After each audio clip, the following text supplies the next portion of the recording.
One TV1.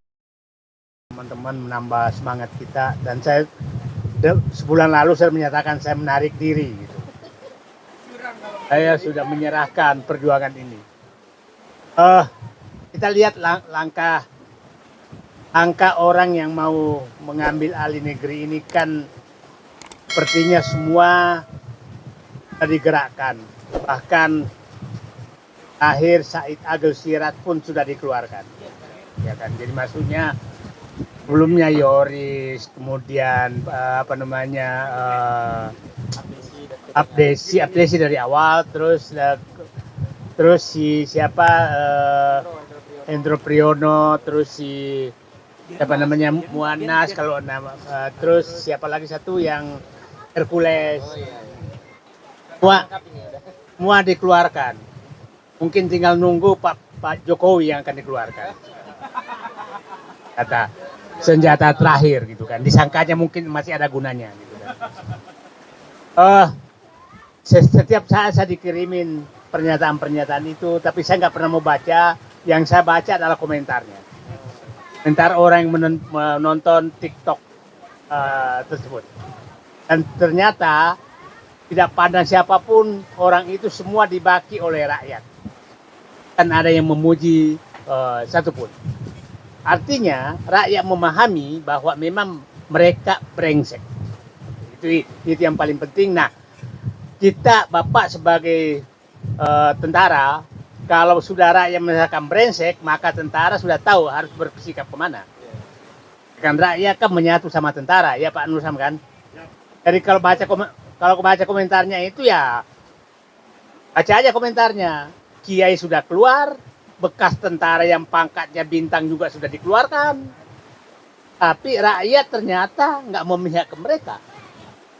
Artinya rakyat, tentara yang aktif maksudnya itu harusnya sudah bersikap, ini sudah harus memihak ke rakyat. Kan kira-kira itu pandangan saya sebagai orang sipil. Nah, karena dia sudah mengeluarkan semua, saya nggak tahu ya, saya tadi tinggal Jokowi aja yang belum dikeluarkan gitu. Belum dikeluarkan. Nah, jadi saya di posisi ya udahlah, biarkan rakyat yang menilai. Silahkan bayar semua mereka berapa uang kamu. Nah, yang menarik, isu yang dikembangkan terus adalah berapa sumbangan aguan. Itu yang terus, Mbak. Menurut agama kita, kalau sumbangan dari uang haram itu tetap haram, menurut pemahaman saya.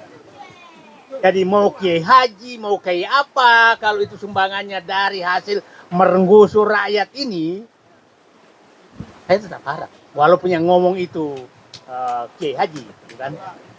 Itu pandangan saya.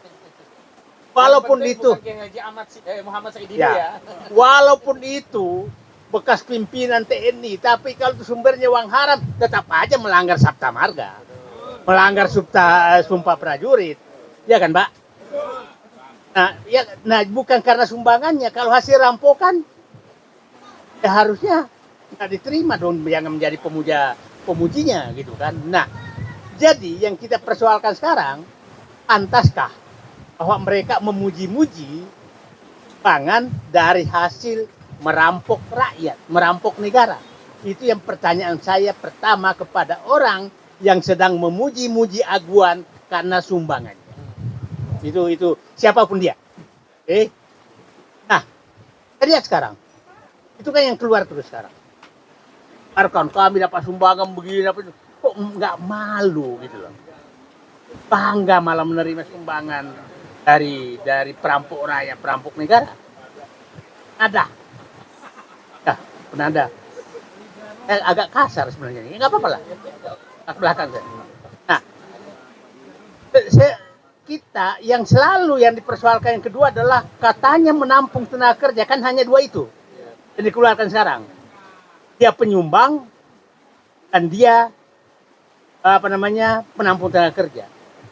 Nah, dia nggak pernah menghitung berapa nelayan, berapa petani, berapa petambak yang digusur dan tidak punya harga diri. Hilang penghasilan, hilang harga diri. Tahu nanti menjadi pemungut sampah di komplek yang dia bangun. Faktanya nanti bongos di wilayah itu kan kita tinggal semua di komplek. Ada nggak sih bekas yang punya tanah itu menjadi pemilik tanah? Paling tinggi dia jadi satpam paling tinggi. Training service paling tinggi. Terus dianggap menampung tenaga kerja. Itu namanya menjual harkat dan martabat bangsa yang dihitung sebagai tenaga kerja. Jadi bagi orang-orang yang menganggap menampung tenaga kerja tapi menurunkan harkat dan martabatnya, nasionalismenya kita harus pertanyakan. Jadi masih pihak-pihak yang menganggap terus bahwa menampung tenaga kerja, ya tapi kau jual harkat dan martabat bangsamu. Martabat-martabatmu menjadi jongos kepada warga asing yang mau masuk di sini, tapi kau bangga. Jadi jawaban kita hanya dua sekarang menghadapi dengan mereka. Wahai penerima sumbangan pengembang ini, malulah. Karena itu adalah sumbangan dari hasil pemerasan dan perampokan terhadap rakyat dan negara. Malulah. Bagi pihak-pihak menyatakan menampung tenaga kerja, kau sudah menjual harkat dan martabat bangsa kamu, tapi kau bangga menjual itu. Itu nasionalisme saya sudah pertanyakan. Bagi saya lebih bangga nelayan ini mencari ikan daripada dengan harkat dan martabatnya dia ada dibanding jadi jongos para oligarki di dalam komplek itu. Ini yang menariknya. Jadi variabel yang dimasukkan dia menghilangkan semua. Hanya menyatakan uang dan uang. Kita tidak pernah persoalkan. Yang kita persoalkan kan selalu hanya 4 hal. 1, kenapa kau gusur rakyat dan mengakui seakan-akan wilayah ini sudah kekuasaan kalian? Dan seakan-akan Anda punya hak mengusir siapapun yang ada di wilayah yang Anda inginkan. Karena isinya loh Pak Sugeng itu. Dia hanya menyatakan saya mau ngambil mulai dari Pik Pantai Indah Kapuk sampai asal Bapak saya dapat bocoran. Masih ingat kan jembatan Suramadu? Jembatan bukan jembatan yang mau direncanakan Selat Sunda. Oke, Pak.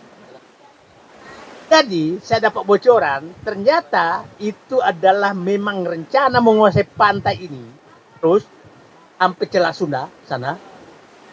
Selat Sunda jadi jembatan, maka masuk Selat Malaka. Pada saat Jawa sudah menyatu dengan Sumatera, masuk Selat Malaka, maka itu sudah menyatu dengan Cina. Nah, itulah kemungkinan besar juga IKN dipindahkan supaya nggak terganggu jalur ini. Jalur ini. Nah, Pak Sugeng harus paham, saya sudah menghitung. Ekonomi Indonesia yang harus lewat Selat Sunda kalau jembatannya jadi itu sekitar 42-45%. Ekonomi Indonesia yang kesedot dari Jawa ke Sumatera sampai Selat Malaka masuk Cina 42-45%. Jadi siapapun yang menguasai ini nanti maka negara ini sudah bagian dari Cina ekonominya, nggak bisa ngapain. Karena jembatan Selat Sunda akan dibangun oleh Cina dan ini semua sudah dikuasai. Jadi ini rencana mereka jangka panjang. Masih ingat pernyataan mereka yang awalnya menyatakan PIK 2 itu hanya 1.680 hektar. Kemudian naik menjadi 68.000 hektar. Kemudian terakhir menyatakan 35.000 hektar. Ya kan? Yang saya awalnya mengatakan perkiraan saya 100.000 hektar. Dan lebih luas dari Singapura. Jadi bapak-bapak, lewat bapak-bapak bisikanlah yang masih punya jiwa sabta margais, jiwa patriotisme, sumpah prajurit. Ya kalau masih ada temannya Tribrata itu juga masih bisa diperbaiki, ya perbaiki juga lah. Nah, ini negara ini jadi jangka panjangnya bayangan saya adalah memang ingin menyatukan Indonesia dengan Cina dengan menguasai mulai pantai itu sampai ke Merak, sampai jembatan Selat Sunda, sampai nanti ke jembatan Selat Malaka. Kalau Selat Malaka udah masuk, maka sudah ekonomi kesedot ke sana. Jadi nggak perlu lagi Nah, mereka juga masuk lewat sana semua. Nah, ini yang kita harus baca. Itu yang kita harus baca. Nah, yang saya ulangi lagi, ekonomi akan dikuasai lewat jalur itu minimal 45%.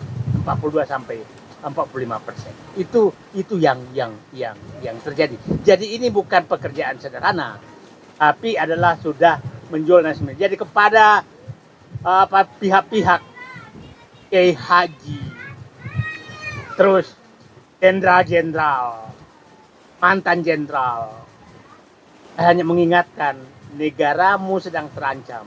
Jangan jual murah ayat-ayat yang kamu sudah kuasai.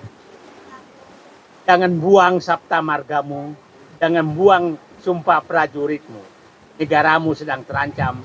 Dan terakhir, jangan kau jadi jongos kepada penjual bangsamu. Itu saya pikir yang paling ini kesadaran. Serangan yang kita hadapi hanya dua. Mereka menganggap Aguan itu orang paling hebat, tumbang mana-mana. Mereka pembuka lapangan kerja. Pertanyaan saya, adakah pekerja Indonesia di Pantai Indah Kapuk? Terima kasih. Assalamualaikum warahmatullahi wabarakatuh.